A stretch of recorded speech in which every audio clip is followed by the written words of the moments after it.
दोस्तों नमस्कार। दोस्तों आज 14 मई की डेट है और समय है शाम के 5 बजे जिस समय हम ये वीडियो रिकॉर्ड कर रहे हैं।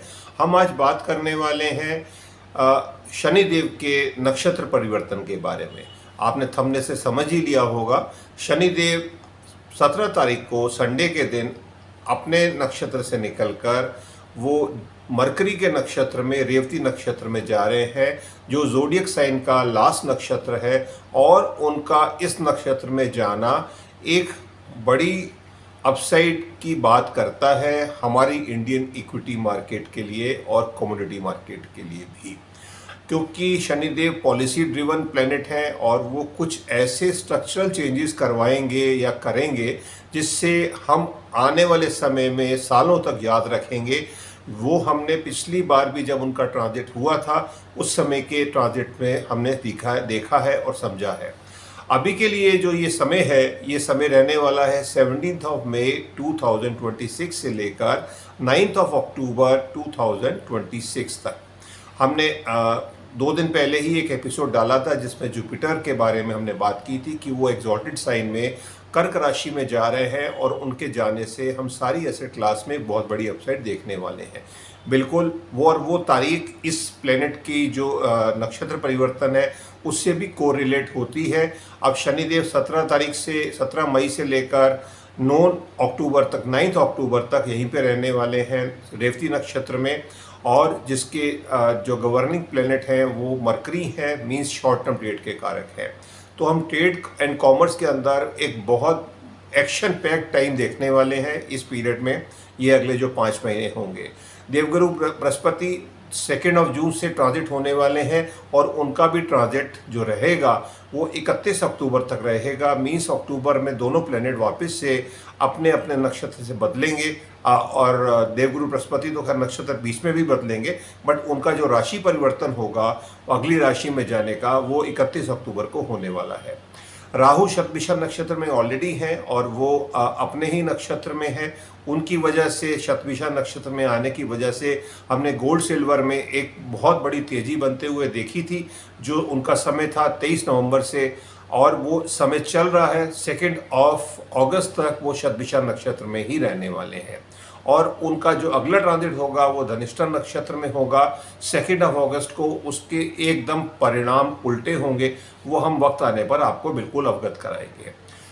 इसके अलावा केतु 29 मार्च को मगा नक्षत्र में आए अपने ही नक्षत्र में, और 29 मार्च 2026 को जब से केतु मगा नक्षत्र में आए हमने यूएस इक्विटीज़ के अंदर एक बहुत बड़ी तेज़ी बनते हुए देखी, बिकॉज केतु मगा नक्षत्र में है और यूएस की कुंडली के अंदर उनके जो कंट्री का होरोस्कोप है उसमें भी केतु मगा नक्षत्र में ही है। तो ये एक कोरिलेशन बनता है और वो आने वाले समय में शनिदेव का जो रेवती नक्षत्र में जो ट्रांजिट होने वाला है, क्योंकि वो हमारी कंट्री के लिए योग कारक प्लैनेट है, तो इसका इम्पैक्ट हमारी कंट्री पे लाइक यूएस इक्विटीज़ की तरह ही होने वाला है, जिसमें हम एक बड़ी बुलरन देखने वाले हैं, कॉन्टिन्यूसली एवरी वीक अपसाइड देखने वाले हैं। हमने इसी हफ्ते के अंदर ऑलरेडी एक ट्रेलर देख लिया है। हमने इस हफ्ते के अंदर गोल्ड में 10,000 रुपये की तेज़ी देखी है, रीज़न कुछ भी हो। सिल्वर के अंदर हमने 40,000 रुपये की तेज़ी देख ली है पिछले 3 दिन में, मंडे ट्यूसडे और वेडनेसडे में। कॉपर के अंदर हम 70 रुपये की अपसाइड देख रहे हैं मंडे ट्यूसडे और वेडनेसडे में, और आज थर्सडे की ट्रेडिंग चल रही है। इक्विटी मार्केट में ज़रूर मंडे और ट्यूसडे को हमने जो पेन देखा था वो ट्रांसलेट होकर कमोडिटी मार्केट में प्रॉफिट में बदला, बट अब 2 दिन से हम इसमें इक्विटी मार्केट में भी ये सर्ज देख रहे हैं और ये सर्ज कल भी जारी रहने वाला है, मीन्स फ्राइडे के दिन भी। अगले दिनों के अंदर क्या क्या हो सकता है, क्या प्लैनेटरी कॉम्बिनेशन और निकल कर आ रहे हैं जिसके अंदर हमने रिसर्च की है, ये सब जानने के लिए आप बने रहे हमारे साथ आज के एपिसोड में।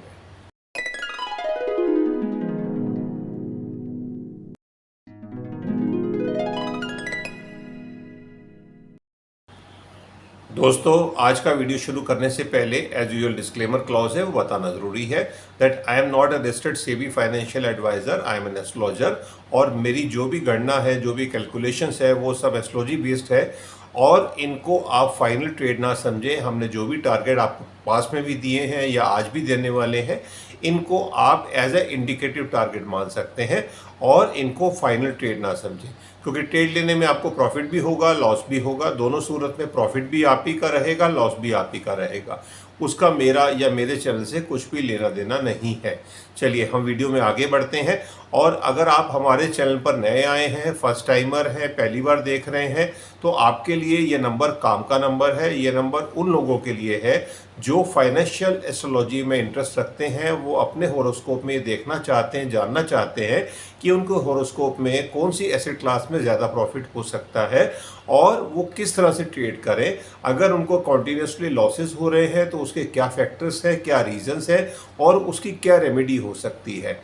मीन्स प्रॉफिट तभी आ सकता है अगर आप जो एस्ट्रोलॉजिकल जो कैलकुलेशंस होती हैं उसके हिसाब से आप ट्रेड करें। और अगर आपके होरोस्कोप में शॉर्ट टर्म ट्रेड में प्रॉफिट है तभी आप शॉर्ट टर्म ट्रेड करें, अन्यथा आप पोजिशनल ट्रेड लेकर या होल्डिंग लेकर काम करें, तभी आपको प्रॉफिट आ सकता है। तो ये आपके होरोस्कोप से हम आपको फ्री ऑफ कॉस्ट गाइड करते हैं। आपको 15 मिनट का टाइम देंगे और उसमें आप जान सकते हैं, समझ सकते हैं कि आपके लिए कौन सी एसेट क्लास अच्छी है। इसके लिए 15 से 20 दिन का या अप टू 1 मंथ का एक वेटिंग पीरियड है। तो आपको इतना पेशेंस रखना होगा, बिकॉज ये फ्री ऑफ कॉस्ट सर्विस है और हमारे पास अभी भी करीबन 1500 होरोस्कोप पेंडिंग है। और हमारी टीम इस काम में लगी हुई है, तो आप इसको ऐसा ना समझें कि हम आपको क्यों टाइम नहीं दे पा रहे हैं। इसके अलावा होरोस्कोप देखने के बाद हम आपको पर्सनल नंबर के ऊपर एंटरटेन नहीं कर पाएंगे। इस चीज़ का भी आप ध्यान रखें, बिकॉज हमारे पास डेटा बैंक में 5000 होरोस्कोप रहते हैं और नंबर सबके पास है। इन केस अगर आप हमारे पर्सनल नंबर के ऊपर कम्युनिकेशन करते हैं तो उसका जवाब मिलना मुश्किल है और मजबूरन हमें आपको नंबर को ब्लॉक करना पड़ेगा। तो इस चीज़ का आप ध्यान रखें। अगर आपके कुछ भी क्वेश्चंस हैं आप बिल्कुल वीडियो के कमेंट बॉक्स में डालें और उसमें हम आपको यथासंभव आंसर करने का प्रयास करेंगे। और यहाँ पर एक पब्लिक डोमेन में अगर आप क्वेश्चन पूछते हैं, हो सकता है आपके क्वेश्चन से कई औरों के क्वेश्चंस भी रिलेट हों और उनको ऑटोमेटिकली आंसर मिल जाए, जिसमें सबका टाइम बचे। तो ये सब क्लियर करते हुए ही आप हमारे साथ आगे बढ़े और समझें।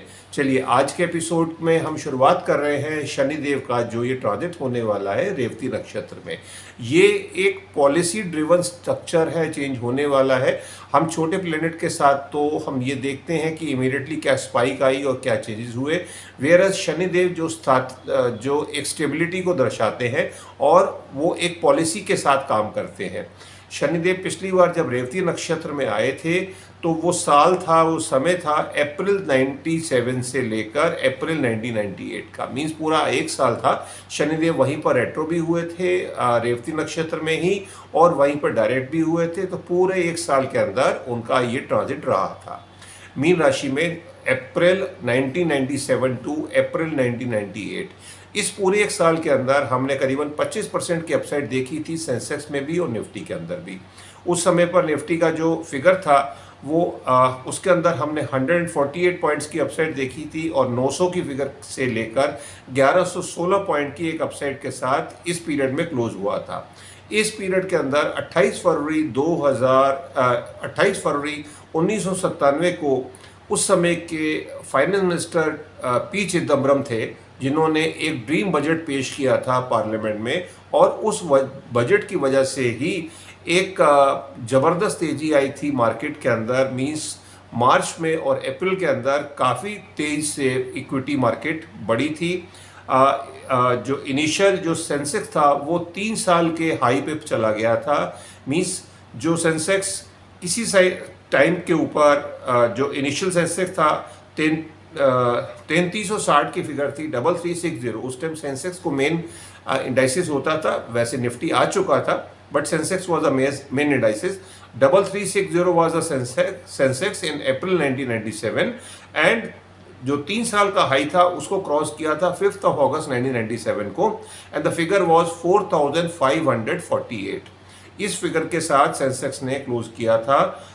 बट बजट की वजह से ये हुआ था क्योंकि इंटरेस्ट रेट काफ़ी कम किए गए थे। इनकम टैक्स में काफ़ी बड़े स्लैश किया गया था और गुड कॉरपोरेट गवर्नेंस में कॉरपोरेट के अच्छे रिजल्ट्स आए थे और government was corporate friendly at that time, जिसकी वजह से एक बड़ी अपसाइड आई थी। और बट उसके बाद अगस्त 1997 में एक वोलेटाइल डाउन ट्रेंड भी आया था, because east Asian financial crisis हुआ था, जिसकी वजह से ईस्ट एशिया के अंदर जो कंट्रीज़ हैं, खासकर थाईलैंड है, लाओस है, म्यांमार है और जो दूसरे कंट्रीज़ हैं, कोरिया है, उस साइड की जो कंट्रीज़ हैं उसके अंदर एक फाइनेंशियल क्राइसिस आया था, जिसकी वजह से हमारा जो रुपी है काफ़ी तेज़ी से डिवैल्यूएट हुआ था और एफआई की एग्जिट काफ़ी तेज़ी से हुआ था, जिसकी वजह से सेंसेक्स में गिरावट भी आई थी। बट फरवरी 1998 में बड़ी स्मार्टली रिकवरी भी हुई थी और मार्केट ऊपर भी गई थी। बट अभी के लिए जो हमारा गाइडेंस है वो 5 महीने के लिए ही है और उसमें हम बात कर रहे हैं कि अभी हम पॉलिसी ड्रिवन कुछ चेंजेस देखने वाले हैं। जिस तरह से हमने गोल्ड और सिल्वर के लिए हमने एक्साइज ड्यूटी हाइक देखा 9% का, बट किसी के लिए वो बेनिफिट है, किसी के लिए नहीं है, बट वो एक पॉलिसी ड्रिवन है और ये लॉन्ग टर्म तक यही डिसीजन रहने वाला है।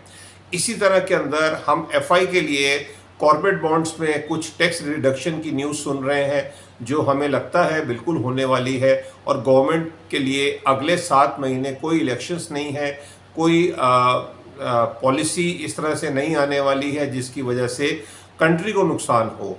तो आप ये जान लीजिए कि इन्फ्लेशन तो बिल्कुल बढ़ेगी, बट इन्फ्लेशन के साथ साथ कुछ ऐसे डिसीजंस होंगे जो कॉरपोरेट को पसंद आएंगे और एफआईज को भी पसंद आएंगे, जिसकी वजह से फाइनेंशियल मार्केट के अंदर एक बड़ी अपसाइड बनेगी। और उधर से देवगुरु बृहस्पति जो शुभता लेकर आ रहे हैं, वो प्लेनेट भी हमें ज़रूर कुछ ना कुछ अच्छी न्यूज़ ही देंगे। इसके अलावा जो मरकरी है उनका ट्रांजिट काफ़ी फास्ट होने वाला है, बिकॉज शनिदेव जब रेवती नक्षत्र में आएंगे मरकरी का एक्टिवेशन हो जाएगा और मरकरी जो अभी के लिए कल सुबह मीन्स आज रात में लेट नाइट में 12:50 के ऊपर वो टॉरस साइन में आ रहे हैं और कल सुबह Suryadev 6:30 AM Indian standard time के हिसाब से वो भी टॉरस साइन में आ रहे हैं। तो ये कल का दिन हमें गोल्ड में एक बड़ी तेज़ी बनते हुए दिखता है। और इसके साथ साथ मरकरी का जो ये ट्रांजिट होने वाला है काफ़ी फास्ट होने वाला है। 14 दिन के अंदर मरकरी टॉरस साइन से निकलकर अपनी राशि में आ जाएंगे और वो मरकरी जब जेमिनी साइन में आएंगे वो तारीख रहेगी 29 मई 2026। जैसे ही मरकरी अपनी राशि में आएंगे 24 दिन का उनका ये ट्रांजिट रहने वाला है।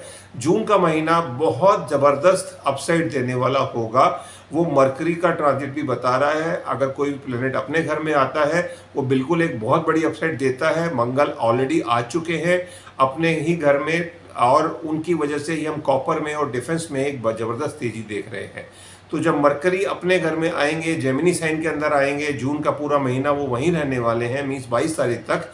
इस पीरियड के अंदर हम काफ़ी बड़ी सर्च बहुत फास्ट इक्विटी मार्केट में देखने वाले हैं। यूएस इक्विटी मार्केट में तेज़ी बनी रहेगी आगे भी, क्योंकि मघा नक्षत्र में रहने वाले हैं केतु और ये कंटिन्यूशन बना रहेगा। तो ये आज के एपिसोड के में ये हमारी गाइडेंस है। उम्मीद करते हैं आपको हमारे एपिसोड से वैल्यू एडिशन मिलती होगी, आपको एक दिशा मिलती होगी कि किस तरह से ट्रेड किया जाए और कौन सी एसेट क्लास में ज़्यादा इन्वेस्टमेंट की जाए।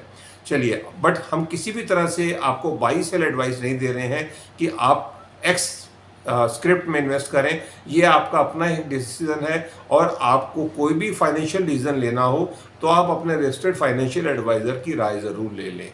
चलिए, आज के एपिसोड में इतना ही। अब मैं अपनी वाणी को विराम देता हूँ। धन्यवाद। भारत माता की जय। जय हिंद।